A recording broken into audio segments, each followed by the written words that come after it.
அம்மா ஏன்பா அப்பெல்லாம் குழந்தையில கல்யாணம் பண்ணுவாங்க? நீ சுயமா திங்க் பண்ணா நாங்க எப்படி உன்னை அடிமை நினைக்கிறது? அதான் சொந்தத்துல கல்யாணம் பண்றது, சொத்தை காப்பாத்த, அரேஞ்ச் மேரேஜ், ஜாதியை காப்பாத்த.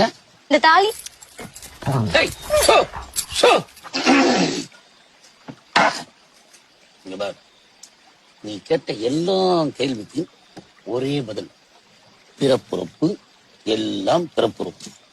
ஆமா, இங்க பொண்ணு எந்த ஜாதிங்கிறது பிரச்சனை இல்ல, அந்த 2 சொட்டு யாரு அதுதான் பிரச்சனை. ஏன்?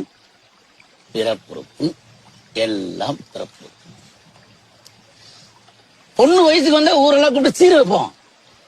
அதே பொண்ணு கோயிலுக்குள்ள வந்தா வராதே தீட்டு தள்ளி வைப்போம். ஏன் தெரியுமா? பிறப்புறுப்பு எல்லாம். இந்த சட்டத்தை கொண்டு வந்தானே அவன் எங்க இருந்து வந்தான்? பெறப்பொறுப்பு எல்லாம் பெறப்பொறுப்பு.